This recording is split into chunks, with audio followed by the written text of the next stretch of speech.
இன்னும் 8 மாதங்களில் தமிழ்நாட்டில் தேர்தல் களம். ஓராண்டு என்று சொன்னதெல்லாம் ஓடிவிட்டது. இந்த ஆண்டில் மீதி 5 மாதங்கள் இருக்கின்றன.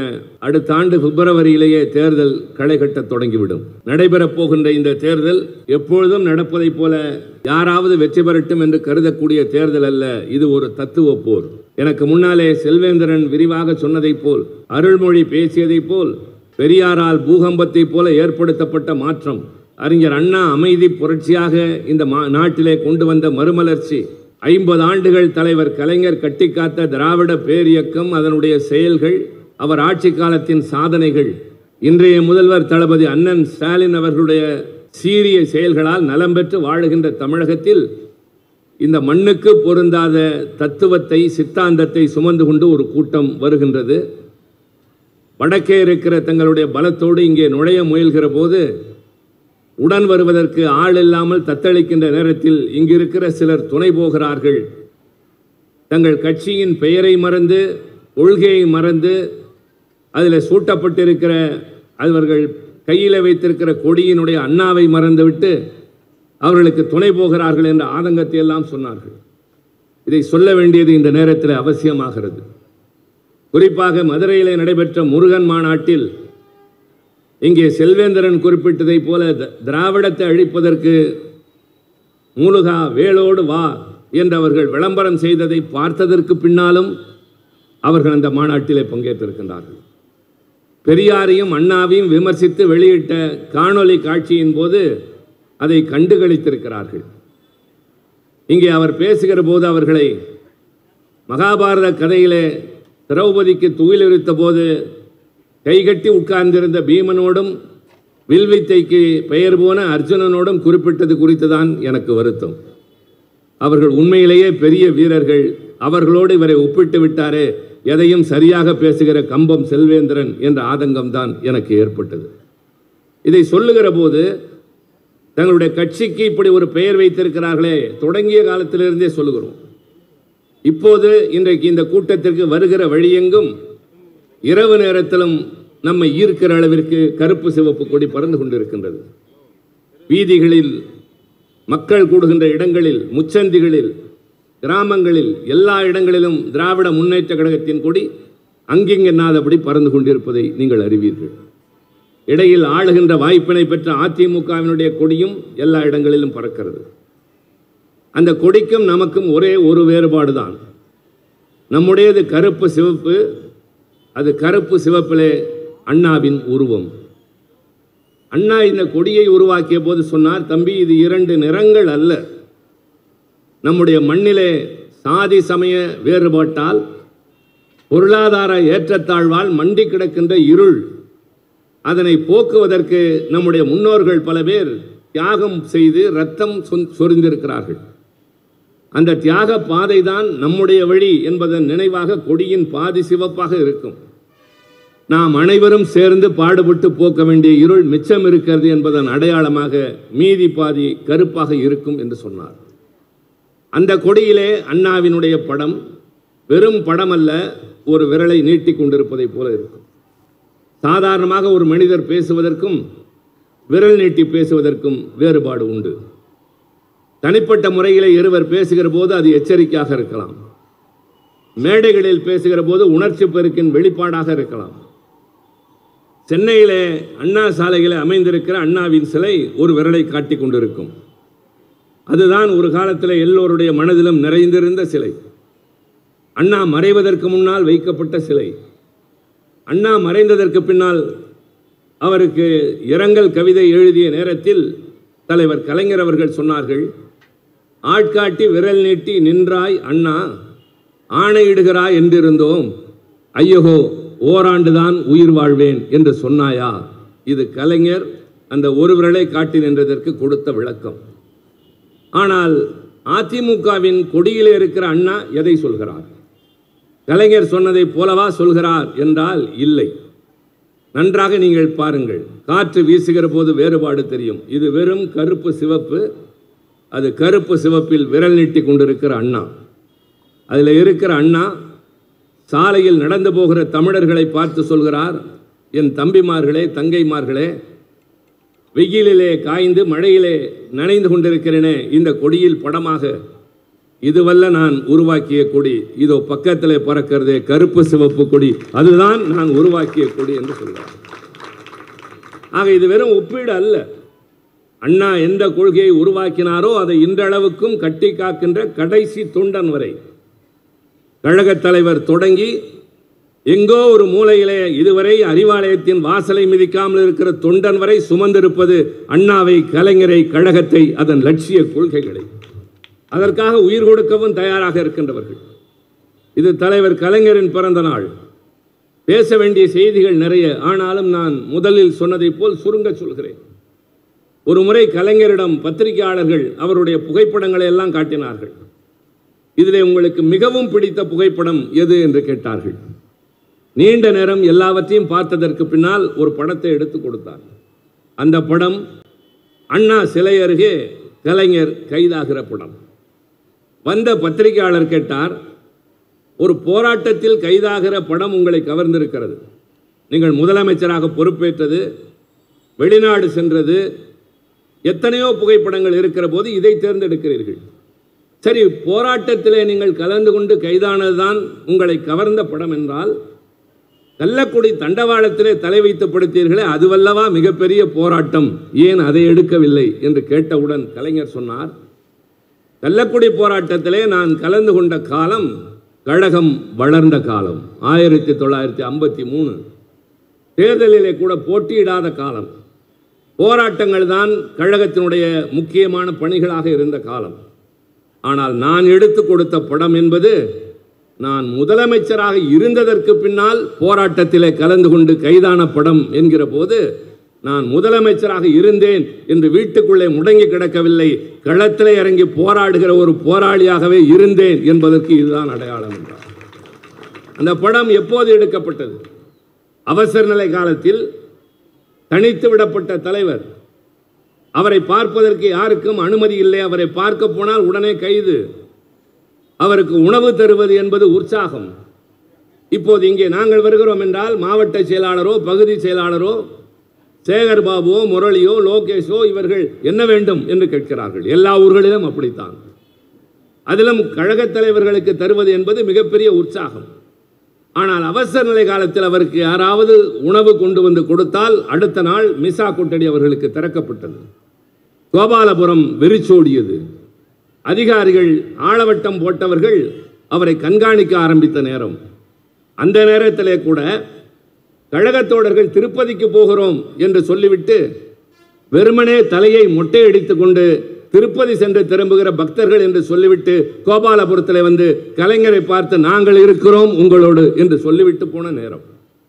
அவருடைய பிறந்த நாள், கலைஞருடைய பிறந்த நாள். அதை ஒட்டி அவர் ஒரு கடிதம் எழுதுகிறார். அந்த கடிதத்தில் அண்ணா என்னை அன்னைக்கும் மேலாக என்னை அன்போடு பாதுகாத்தார், வளர்த்தார் என்று எழுதுகிறார். தணிக்கைத்துறை அதிகாரிகள் அந்த அன்னை என்கிற சொல்லை நீக்குகிறார்கள். அது வேற யாரையோ குறிக்கிறது என்பது. அதை இரவு நேரத்தில் முரசொலி அவருக்கு வரும் வெளியிடுவதற்கு முன்பாக அதை பார்த்து கோபப்பட்ட கலைஞர் முரசொலி அலுவலகத்திற்கு தொடர்பு கொள்கிறார். பணியாட்கள் திரும்பிவிட்டார்கள். உடனே தன் கைப்பட ஒரு கடிதம் எழுதுகிறார். நேராக கிளம்பி முரசொலி அலுவலகம் போகிறார். அந்த காலத்தில் இன்றைக்கு இருக்கிற நவீன தொழில்நுட்ப வசதிகள் கிடையாது. ஒன்றை பிரதி எடுக்க வேண்டும் என்றால் இப்பொழுது நிமிடத்திலே 100 பிரதிகள் 1000 பிரதிகள் எடுக்கலாம். ஆனால் அப்போது ரோனியோ என்று சொல்லக்கூடிய மை தடவிய உருளையில் ஒவ்வொன்றாக வைத்து உருட்டி உருட்டி பிரதி எடுக்க வேண்டும். பணியாளர்கள் இல்லாத சூழலில் தன்னந்தனி மனிதனாக அந்த இரவு நேரத்தில் தன்னுடைய கடிதத்தை அவரே பல 100 பிரதிகள் எடுத்துக்கொண்டு பொழுது விடிந்தபோது சென்னை கடற்கரையில் அண்ணா துயில்கின்ற இடத்திலே, அப்போது தளபதி அண்ணன் ஸ்டாலின் சிறைச்சாலையில் இருக்கிறார். தம்பி தமிழரசு வளர்ச்சி அடைந்து கொண்டிருந்த சின்ன இளைஞன், அவருடைய கையில் அதை கொடுத்துவிட்டு காலை 7-8 மணிக்கு ஊர் விழிக்கிறது. நடமாடத் தொடங்குகிற மக்கள் பார்க்கிறார்கள். இந்த மாநிலத்தின் முதலமைச்சராக இருந்த ஒரு மனிதன் தெரு தெருவாக வீடு வீடாக கடை கடையாக துண்டு பிரசுரம் கொடுத்து கொண்டு போகிறார்.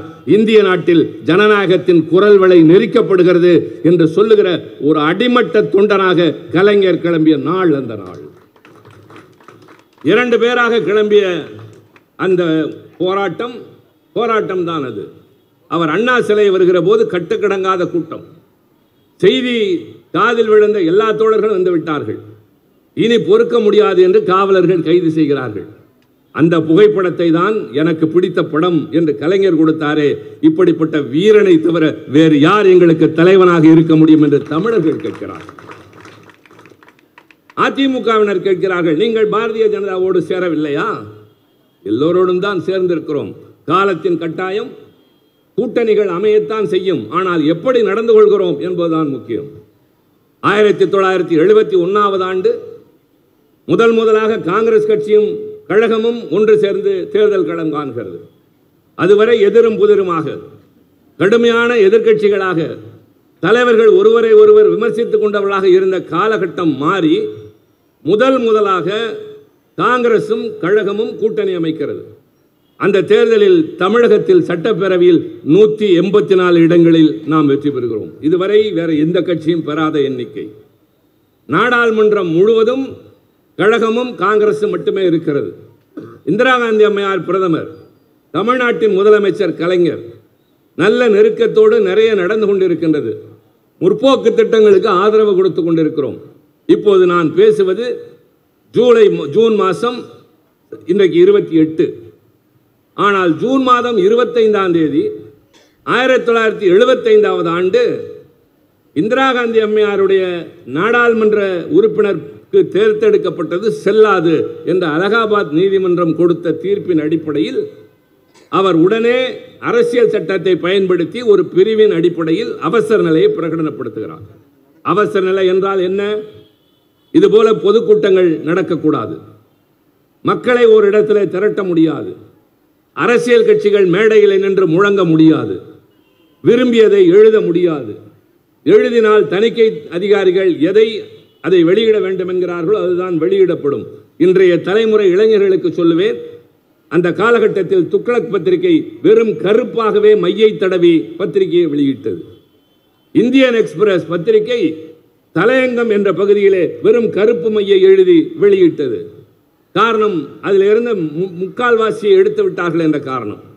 அப்படிப்பட்ட நேரத்தில் நன்றாக கவனியுங்கள் தோழர்களே, நான் ஏன் இதை சொல்கிறேன் என்றால், நீங்கள் சேரவில்லையா என்று கேட்பவர்களுக்கு பதிலாக ஜூன் 25 அவசர நிலை பிரகடனம், ஜூன் 28 இதே நாள் திராவிட முன்னேற்ற கழகத்தின் செயற்குழு கூடுகிறது, கூடி முடிவெடுக்கிறது, தீர்மானம் நிறைவேற்றப்படுகிறது. தீர்மானத்தை மக்களுக்கு தெரிவிக்கிற வகையில் சென்னை சீரணி அரங்க கடற்கரையிலே கூட்டம். அந்த கூட்டத்திலே கலைஞர் ஒரு முழக்கத்தை வைக்கிறார். கழகத்தோழர்கள் எல்லோரும் டெல்லிக்கு தந்தி கொடுங்கள். என்ன தந்தி? Revoke emergency, restore democracy, release the political prisoners. அவசர நிலையை திரும்ப பெறுங்கள், ஜனநாயகத்தை நிலைநிறுத்துங்கள், அரசியல் கட்சி தலைவர்களை விடுதலை செய்யுங்கள் என்று முதலாக தீர்மானம் போட்ட கட்சி திராவிட முன்னேற்ற கழகம். இந்திரா காந்தி அம்மையார் கலைஞரோடு பேசினார். உங்களுக்கு என்ன வந்தது? நீங்கள் என் எதிரி அல்ல. எனக்கு எதிரிகள் வடக்கே இருக்கிறார்கள். பல காரணங்கள் இருக்கின்றன. நாம் இருவரும் தோழமை கொண்டவர்கள். தயவு செய்து இது போல நீங்கள் எதிர்க்க வேண்டாம். விரைவில் நடக்க இருக்கிற தேர்தலை நான் நடத்தப் போவது இல்லை. உங்களுக்கு தேர்தல் இல்லாமலே இன்னும் ஓராண்டு காலம் ஆட்சி நீட்டிப்பு கிடைக்கும் என்று சொன்ன நேரத்தில் எனக்கு ஆட்சி நீட்டிப்பு தேவையில்லை, என் நாட்டுக்கு ஜனநாயகம் தேவை என்று சொன்ன புரட்சியான மாபெரும் உணர்வு கொண்டவர் கலைஞர். நன்றாக மீண்டும் தெரிந்து கொள்ளுங்கள், இந்தியா முழுவதும் ஜூன் மாதமே தொடங்கிவிட்டது இந்த அடக்குமுறை. ஆனால் தமிழ்நாட்டில் பொதுக்கூட்டங்கள் நடந்தன. அன்றைக்கு எல்லா கட்சிகளும் கூட்டங்கள் நடத்தின. வடக்கே பாதிக்கப்பட்ட தலைவர்கள் புகலிடம் தேடி தமிழகத்திற்கு வந்தார்கள். ஜார்ஜ் பெர்னாண்டஸும் பின்னாளில் ஆளுநராக இருந்த பிரபுதாஸ் பட்வாரியும் தங்கியிருந்த இடம் முரசொலி அலுவலகம். அந்த காலகட்டத்தில் நான் நினைவுபடுத்துகிறேன் மீண்டும், பெருந்தலைவர் காமராஜர் எல்லா இடங்களிலும் சுற்றுப்பயணம் செய்கிறார். அப்படி சுற்றுப்பயணம் செய்கிற ஒரு காலகட்டத்தில் அவருடைய பயணம் ஒன்று திருப்பதி என்று தீர்மானிக்கப்பட்டு அறிவிக்கப்படுகிறது.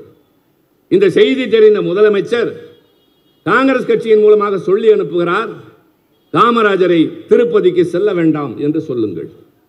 அதற்கு அவர் பதில் சொல்கிறார், நான் திமுக காரன் இல்லை, நான் காங்கிரஸ் காரன்.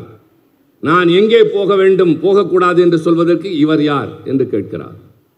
மறுபடி கலைஞர் சொல்கிறார், நான் திமுக தலைவர் பேசவில்லை, தமிழ்நாட்டின் முதலமைச்சர் உத்தரவிடுகிறேன், எல்லையை தாண்டக்கூடாது. காமராஜருக்கு கோபம். அவர் மூலமாக அவருடைய தூதுவராக ராஜாராம் நாயுடு என்பவர் கலைஞரை சந்தித்து காமராஜர் மிகுந்த மனக்காயமுற்றிருக்கிறார். நீங்கள் அவருக்கு உத்தரவிட்டதை எண்ணி மனம் நொந்து போகிறார். எனக்கு நிதி தருகிறார்கள் போகிறேன் என்றால் இவர் போகக்கூடாது என்கிறாரே, அந்த முதலமைச்சர் நாற்காலி நான் வேண்டாம் என்று விட்டெறிந்து விட்டு வந்த நாற்காலி என்றெல்லாம் பேசுகிறார் என்ற போது கலைஞர் சொன்னார், ஒன்றை மறந்து விடாதீர்கள், நான் அவரை மதிக்கிற அளவிற்கு வேறு யாரும் மதிக்க முடியாது. நான் முதலமைச்சர் நாற்காலி அவர் விட்டெறிந்தது என்பதையும் கடந்து அவரை மதிக்கிறேன். நான் சொன்னதன் நோக்கம் காமராஜரை கைது செய்ய மத்திய அரசு காத்திருக்கிறது. தமிழ்நாட்டின் எல்லைக்குள் இருக்கிறவரை நான் அவரை பாதுகாப்பேன். இந்த எல்லை தாண்டி ஆந்திராவுக்குள் போனால் அவரை அங்கே கைது செய்தால் தடுக்க முடியாமல் போய்விடும் என்பதற்காகத்தான் சொன்னேனே தவிர நான் அவரை என் அதிகாரத்தை பயன்படுத்தி போகக்கூடாது என்று சொல்கிற அளவுக்கு இல்லை. தயவு செய்து அவருடைய கவனத்திற்கு கொண்டு செல்லுங்கள் என்று சொன்னார். அதை புரிந்து கொண்டதற்கு பின்னால் தான் காமராஜர் மறைகிற நேரத்தில் கலைஞரின் கையை பிடித்துக் கொண்டு சொன்னார், நீங்கள் தான் இந்த நாட்டின் ஜனநாயகத்தின் உயிரோட்டம் காப்பாற்றுகிறது. எந்த காமராஜர் கழகத்தை எதிர்த்தாரோ அதே காமராஜர் திருமலை நாயக்கன் தெருவிலே அவரை பார்க்க போன கலைஞரின் கையை பிடித்துக் கொண்டு கண்ணீர் உகுத்தது வரலாறு, மறந்து விடாதீர்கள். இது நாங்கள் காங்கிரஸ் கட்சியோடு சேர்ந்திருந்த போது. பாரதிய ஜனதாவோடு கூட்டு சேர்ந்தோம்.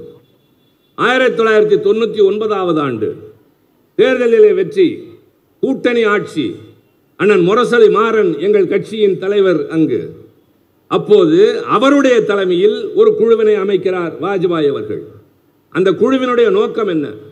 இந்த அரசாங்கம் என்னென்ன செயல்படுத்த வேண்டும் என்கிற நோக்கங்களை கொண்ட திட்டத்தை ஒரு குழு உருவாக்கும். அதன் தலைவர் முரசொலி மாறன். அந்த குழுவின் முக்கியமான தீர்மானங்களாக அண்ணன் மொழிந்து அவர்கள் ஏற்றுக்கொண்டது என்ன தெரியுமா? அரசியல் சட்டத்தின் 370வது பிரிவில் கை வைக்க மாட்டோம், பொது சிவில் சட்டம் கொண்டு வர மாட்டோம், இந்தியை திணிக்க மாட்டோம், அதே போல ராமருக்கு கோயில் அந்த கோயில் என்றெல்லாம் நாங்கள் ஆரம்பிக்க மாட்டோம், நாட்டு நலனை மட்டுமே முன்னிறுத்துவோம் என்று அண்ணன் முரசொலி மாறன் எழுதியதில் பாரதிய ஜனதா கட்சியும் கையெழுத்திட்டதே. அதுதான் திமுக கூட்டணி சேர்ந்த போது நாங்கள் நடந்து கொண்ட விதம். கொள்கையை அடக்கி வைத்ததில்லை. நாங்கள் யாருடனும் எதற்காகவும் எங்களை சமரசம் செய்து கொண்டதில்லை. அந்த காலகட்டத்தில் அன்றைக்கு கல்வித்துறை அமைச்சராக இருந்த முரளி மனோகர் ஜோஷி என்பவர் சோதிடத்தை பல்கலைக்கழகத்தில் பாடத்திட்டமாக கொண்டு வருகிற ஒரு திட்டத்தை அறிவிக்கிறார். அறிவித்தவுடன் அண்ணன் முரசொலி மாறன் என்னை அழைத்தார். மாநிலங்களவையிலே அது குறித்து விவாதம் வரும், நீ போய் பேசு என்றார். நான் சொன்னேன், எதிர்த்து பேச வேண்டுமே, ஏன் பேசினால் என்ன, அதற்குத்தான் பேச சொன்னேன். இல்லை, கூட்டணி அரசு, நீங்கள் எல்லாம் அமைச்சராக இருக்கிறீர்கள், எப்படி எதிர்த்து பேசுவது என்ற போது, என்னையா அமைச்சர் பதவி, கொள்கைதான் முக்கியம், மாநாட்டில் பேசுவாய் அல்லவா, அதை போல போய் பேசு என்று சொன்னார். அவர் கொடுத்த அந்த உரிமையின் அடிப்படையில் நான் பல்வேறு மேற்கோள்களை காட்டி அது கூடாது என்று சொன்ன நேரத்தில் கடைசியாக ஒன்றை சொன்னேன், உணர்ச்சி பெருக்கில் சொன்னேன், நாங்கள் உங்களோடு இருக்கிறோம் கூட்டணியில் என்பதற்காக நீங்கள் விரும்பியதெல்லாம் செய்தால் வேடிக்கை பார்க்கிற கட்சி நாங்கள் அல்ல. திமுக இருக்கிற இடத்தில் தவறுகள் நடக்காது, தவறுகள் நடக்கிற இடத்தில் திமுக இருக்காது என்று சொன்னேன். மாலையில் நான் திரும்பியவுடன் அண்ணன் என் உரையினை வாங்கி பார்த்தார். கிரிராஜன் பேசுவதற்கு முன்னால் என்னிடம் தன் உரையை காட்டுவார். நான் பக்கத்திலோ அல்லது முன்னாலே உட்கார்ந்து அவர்களுக்கு வழிகாட்டியாக இருக்கிறேன். கலாநிதி மக்களவையிலே பேசுகிறார். அன்றைக்கு எங்களுக்கெல்லாம் முன்னோடியாக இருந்த அவர் என் உரையினை கேட்டுவிட்டு போய் வா என்று சொன்னார். வேறொன்றும் சொல்லவில்லை, கருத்து சொல்லவில்லை, வேறு எந்த விதமான முகக்குறிப்பும் காட்டவில்லை. ஆனால் நான் பேசியதை தலைவருக்கு தெரிவித்து விட்டார். எப்பொழுதும் அவர் அப்படித்தான், உடனடியாக எல்லாம் தலைவருக்கு வந்து சேரும். தலைவரும் என்னிடம் ஒன்றும் கேட்கவில்லை. வேறு சில நேரங்களில் மறுநாள் காலையே தொலைபேசி அழைப்பு வரும், அன்றைக்கு வரவில்லை. 2 நாள் கழித்து தம்பி சேகர் பாபு இதே மாவட்டத்தில் கலைஞர் கூட்டம் பேசுகிறார். கூட்டம் பேசுகிற நேரத்தில் பலவற்றை சொல்கிற நேரத்தில் சொல்கிறார், டெல்லியிலே கூட்டணி அரசாங்கத்தில் நாம் இடம்பெற்றிருக்கிறோம், அதில் தம்பி முரசொலி மாறன் உள்ளிட்டவர்களெல்லாம் அமைச்சர்கள். அந்த அரசாங்கம் சோதிடத்தை பல்கலைக்கழகத்தில் பாடத்திட்டமாக கொண்டு வருகிறது என்பதை பற்றி பேசுவதற்கு கழகத்தின் சார்பில் மாநிலங்களவையில் தம்பி திருச்சி சிவா பணிக்கப்பட்டார். பேசுகிற நேரத்தில் அவர் ஒரு கருத்தை சொல்லியிருக்கிறார். தவறுகள் நடக்கிற இடத்தில் திமுக இருக்காது, திமுக இருக்கிற இடத்தில் தவறுகள் நடக்காது என்று. அது அவருடைய சொந்த கருத்து என்று நான் சொல்ல மாட்டேன், அது என்னுடைய கருத்து. அது திமுகவின் கருத்து என்று சொன்ன நேரத்தில் என் வாழ்க்கையில் எத்தனையோ பெற்றிருக்கிறேன், அன்றடைந்த ஓகையை நான் அடைந்தது இல்லை. ஒரு தொண்டன், ஒரு இளைஞன் பேசியதை என்னுடைய கருத்து என்று தலைவர் சொல்கிறார் என்றால் பதவியை நாங்கள் பெரிதாக கருதியதில்லை, கொள்கையை பெரிதாக கருதினோம். அதிமுகவினரே, எங்களை நோக்கி விரல் நீட்டாதீர்கள், நீங்கள் சேரவில்லையா என்று கேட்காதீர்கள். காலத்தின் சூழலில் பல்வேறு காரணங்களில் சில கட்சிகளோடு சேருவோம், ஆனால் அதே நேரத்தில் எங்கள் கொள்கைகளின் அடிப்படையில் சேருவோம். இன்றைக்கு கழகம் பெருமையோடு இது செம்மொழி நாள், ஒவ்வொரு நாளும் ஒரு பெயர், ஒவ்வொரு கூட்டத்திற்கும் ஒரு அடைமொழி. எந்த புலவரை கையில் வைத்திருக்கிறாரோ தெரியாது, யாராவது மண்டபத்தில் எழுதி கொடுக்கிறார்களா என்று தர்மியிடம் சொன்னதை போல யாரோ எப்படியோ அல்லது அவரே எழுதுகிறாரா தெரியாது. இன்றைக்கு செம்மொழி நாள். தெற்கிலே எழுந்த இமயம் என்று சொல்லுகின்ற அந்த வார்த்தைகள், இதையெல்லாம் பார்க்கிற போது செம்மொழி என்ற இந்த அங்கீகாரத்தை பெற்றது கலைஞர். எத்தனை பெற்றோம்? சேது கால்வாய் திட்டம் கொண்டு வந்தோமே, அது கொண்டு வரப்பட்டிருந்தால் பொருளாதாரத்தில் இந்தியா உயர்ந்திருக்குமே, சுற்றி செல்லுகின்ற பயணம் கப்பல்களுக்கு குறைந்திருக்குமே, எரிபொருள் சேமிக்கப்பட்டிருக்குமே. இல்லாத சேது பாலம் இருக்கிறது என்று சொல்லி 2500 கோடி ரூபாய் செலவழித்ததை வீணடித்தது பாரதிய ஜனதா கட்சி தானே. அந்த காரணங்களினால் தான் வெளியேறினோம்.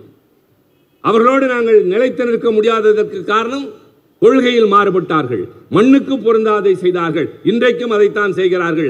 கழகம் இன்றைக்கு அவர்களை எதிர்க்கிறது என்றால் தனிப்பட்ட அந்த கட்சியின் பிரதமர் நரேந்திர மோடியை, அமித்ஷாவை அல்ல, அவர்கள் கொள்கையையும் அவர்கள் ஆட்சி நடக்கிற முறையும் திராவிட முன்னேற்ற கழகம் எதிர்க்கிறது. வடக்கே இருக்கிற ஆட்சி வஞ்சிக்கிறது. தமிழ்நாட்டு மக்களுக்கு அடுக்கடுக்கான திட்டங்களை செய்கிற ஆட்சிக்கு ஊக்கம் தருவதற்கு பதிலாக, உறுதுணையாக இருப்பதற்கு பதிலாக தர வேண்டிய நிதியை கூட தர மறுக்கிற போது 2500 கோடி தர முடியாதா, நான் என்ன செய்வேன் என்று சொல்லவில்லை, நீ 10,000 கோடிகள் என்றாலும் ஆட்சி நடத்துகிற யோகிதை எனக்கு உண்டு என்று சொல்லுகிற முதலமைச்சர் தமிழ்நாட்டின் முதலமைச்சர். ஆக கொள்கை ரீதியாக இன்றைக்கு தங்களை சமரசம் செய்து கொண்டிருக்கிற அதிமுக அவர்களுக்கு துணையாக போகிறது. நான் ஒரே ஒரு முக்கியமான செய்தியை சொல்கிறேன். இன்றைய கூட்டத்திற்கு நான் அதை உச்சமாக வைத்துக் கொள்கிறேன். பேசலாம், உங்களை பார்க்கிற போது பேசுகிற ஆர்வம் வரலாம், ஆனால் உங்கள் அல்லல் தெரியும் என்று நான் தொடக்கத்தில் சொன்னதை இன்னமும் மனதில் நிறுத்துகிறேன். உணர்ச்சி அலைமோதுகிறது என்பதற்காக நான் அதை மறந்துவிட்டு பேசவில்லை. முக்கியமான செய்தி, இன்றைக்கு பாரதிய ஜனதா ஆட்சிக்கு வந்ததற்கு பின்னால் இயற்றிய சட்டங்களில் பெரும்பாலானவை மாநிலங்களின் உரிமைகளை பறிப்பது, மாநில அதிகாரத்திற்குள்ளே அத்துமீறுவது, சிறுபான்மையினரை ஒழிப்பதற்கு என்னவெல்லாம் செய்ய முடியுமோ அத்தனையும் செய்வது. அப்படி அவர்கள் செய்ததில் முத்தலாக் சட்டம் ஒன்று, அண்மையிலே வக்ஃபு சட்ட திருத்தம் ஒன்று, அதற்கு முன்னால் UAPA என்று ஒரு சட்டம், பல பேருக்கு தெரியாது, இளைஞர்களுக்கு தெரியாது, நண்பர்கள் தெரிந்து கொள்ள வேண்டும். அன்லாஃபுல் ஆக்டிவிட்டீஸ் பிரிவென்ஷன் ஆக்ட் என்பது, அது மிசாவை விட கொடுமையான சட்டம். அவர்களை கைது செய்ய அந்த சட்டம் பிறப்பிக்கப்பட்டால் மாநிலத்து போலீசாருக்கு அவர்களை கைது செய்கிற அதிகாரம் கிடையாது. டெல்லியில் இருந்து NIA என்ற அமைப்பு வரும், கைது செய்யும், சிறையில் அடைக்கும், எத்தனை காலம் உள்ளே தெரியாது. அப்படி இந்தியா முழுவதும் ஆயிரக்கணக்கில் இஸ்லாமியர்களும் பத்திரிகையாளர்களும் சமூகத்திற்கு போராடுகின்ற பல ஆக்டிவிஸ்ட் என்று சொல்லக்கூடியவர்களும் அடைபட்டிருக்கிறார்கள். எத்தனை பேருக்கு தெரியும்? நாங்கள் எதிர்த்தோம். திமுக மட்டும்தான் எதிர்த்தது. அந்த கொடும்பாதக சட்டத்திற்கு ஆதரவாக வாக்களித்த கட்சி அதிமுக. தயவு செய்து குறித்துக் கொள்ளுங்கள். அதைவிட முக்கியம் குடியுரிமை சட்ட திருத்தம். குடியுரிமை என்றால் என்ன? நீங்களும் நானும் இந்தியாவின் குடிமகன். உங்கள் கையிலே ஆதார் அட்டை இருக்கிறது. மாதந்தோறும் எங்கள் தலைவர் தருகிற உரிமை தொகை உங்கள் வீடு தேடி வருகிறது, உங்கள் வங்கி கணக்குக்கு வருகிறது, உங்களுக்கான சலுகைகள் எல்லாம் கிடைக்கிறது, உரிமைகள் எல்லாம் கிடைக்கிறது. ஆனால் குடியுரிமை இல்லை என்றால் அனாதை என்று பெயர். பொருள் ஈட்டலாம், ஆனால் ஒன்றை வாங்க முடியாது. இலங்கை அகதிகள் இங்கே இருக்கிறார்கள். உழைப்பார்கள், சம்பாதிப்பார்கள், ஆனால் சொந்தமாக ஒரு ஸ்கூட்டர் வாங்க முடியாது. இதுதான் குடியுரிமை என்பதனுடைய பொருள். இந்த நேரத்தில் ஒன்றிய அரசு, பாரதிய ஜனதா அரசு மீண்டும் கவனியுங்கள், இதுதான் என் உச்சக்கட்ட செய்தி. அதனாலே தயவுசெய்து இளைஞர்களுக்கு தான் நான் சொல்வேன், நீங்கள் தான் தெரு தெருவாக செல்ல வேண்டும். தாய்மார்கள், நான் தொடக்கத்தில் சொன்னதைப் போல இந்த இயக்கத்தின் காவல் அரண் நீங்கள் தான். எங்களுக்கு என்றென்றைக்கும் உணர்ச்சி ஊட்டக்கூடியவர்கள், வீரமுள்ள பிள்ளைகளை சுமக்கிற தமிழ்நாட்டு தாய்மார்களே, உங்கள் கவனத்திற்கு சொல்கிறேன். அவர்கள் குடியுரிமை சட்டத்தில் ஒரு திருத்தம் தருகிறார்கள். என்ன திருத்தம்? மேலோட்டமாக பார்த்தால் பரந்த மனம் என்று தெரியும். என்ன சட்ட திருத்தம்? பக்கத்திலே 3 நாடுகள், பாகிஸ்தான், பங்களாதேஷ், ஆப்கானிஸ்தான். இந்த 3 நாடுகளிலிருந்தும் மத ரீதியாக துன்புறுத்தப்பட்டு வருகிறவர்களுக்கு இந்தியா குடியுரிமை தரும். பலே, நல்ல குணம்தானே. பாதிக்கப்பட்டு வருகிறவனுக்கு, பரிதை வைத்து நிற்பவனுக்கு, நாதியற்று வருகிறவனுக்கு இந்த நாடு இருகரம் நீட்டி வரவேற்கதே என்று எண்ணுகிற போது அடுத்த கேள்வி, யார் யாருக்கு தருவீர்கள்? இப்போது சொல்கிறோமே, கல்லூரியிலே புதுமை பெண் திட்டம், தமிழ் புதல்வன் திட்டம், யாருக்கு தருகிறோம்? அரசு பள்ளியிலே, அரசு உதவி பெறுகிற பள்ளியிலே தமிழ் வழி கல்வி படித்தவர்களுக்கு. அதுபோல இந்த 3 நாடுகளிலும் யார் யாருக்கு குடியுரிமை தருவீர்கள் என்றால் 5 மதங்களை சார்ந்தவர்களுக்கு தருவோம். யார் அந்த 5 மதம்? இந்துக்கள், கிறிஸ்துவர்கள், சீக்கியர்கள், பார்சிகள், புத்த மதத்தை சார்ந்தவர்கள். குறித்து கொண்டீர்களா? 5 மதங்கள்: இந்துக்கள், கிறிஸ்துவர்கள், சீக்கியர்கள், பார்சிகள், புத்த மதத்தை சார்ந்தவர்கள்.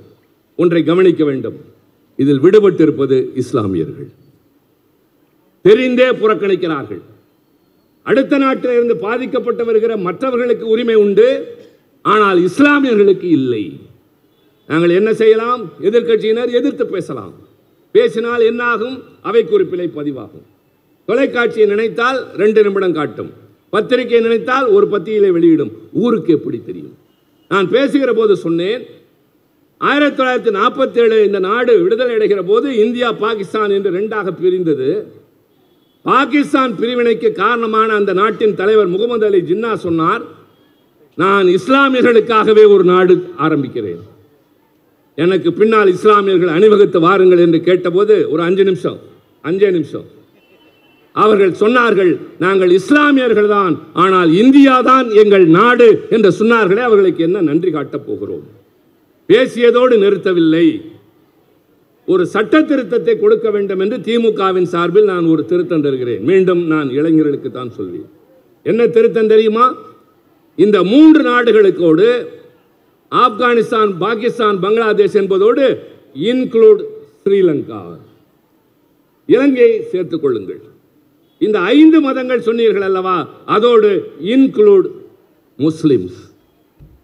மத ரீதியாக என்று வருகிறது அல்லவா, அதில் இன ரீதியாக என்று சேர்த்துக் கொள்ளுங்கள். 3 திருத்தங்கள்.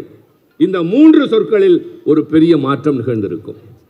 அது மட்டும் நிறைவேறியிருந்தால் இந்தியா முழுவதும் ஜும்மா மசூதி பகுதியிலிருந்து எல்லா இடங்களிலும் முஸ்லாமிய பெண்கள் எல்லாம் வந்து உட்கார்ந்தார்கள் என்ற அவலம் நடந்திருக்காது, கொந்தளிப்பு நடந்திருக்காது.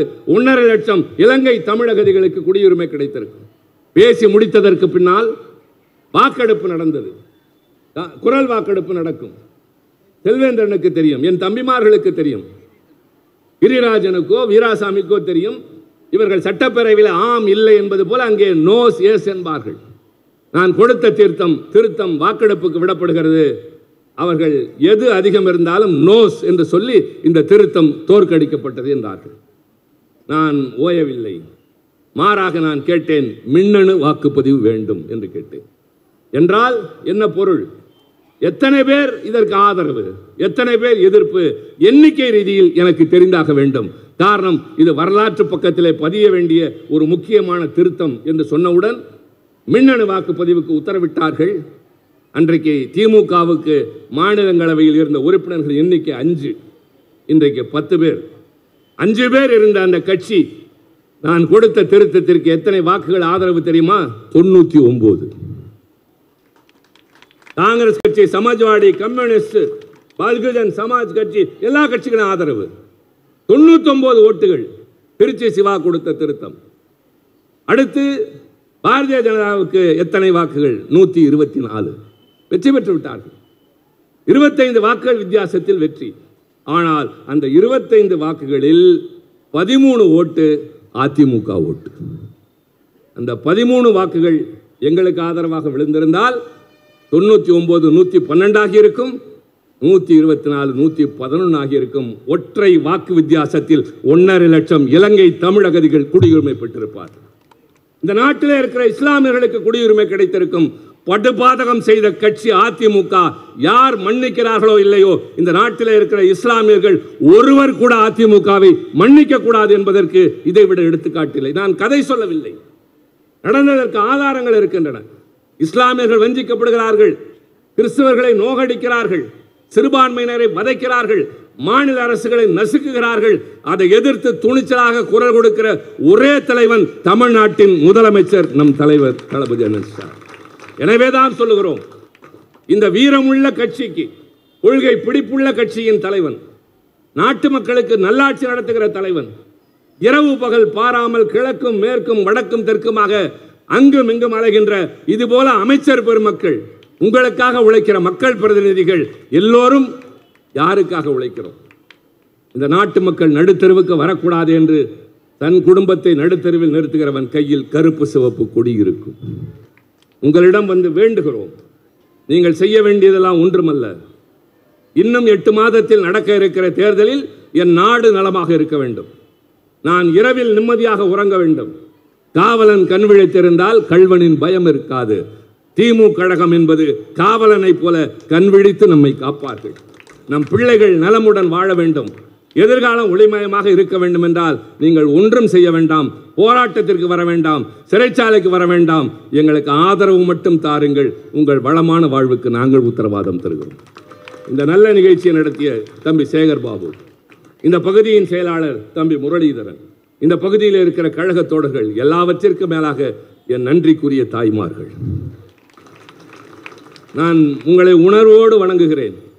ஒரு நாட்டில் வீரமுள்ளவன் நடமாடுகிறான் என்றால் அதற்கு காரணம் தாய் மட்டுமாகத்தான் இருக்கும். எனவே திரண்டு வந்திருக்கிறீர்கள், கடைசி வரை காத்திருந்தீர்கள். இதே போல நீங்கள் எங்களுக்கு பலமாக இருங்கள், நாங்கள் உங்களுக்கு துணையாக இருப்போம். எதிர்காலம் வளமானது. நன்றி, வணக்கம்.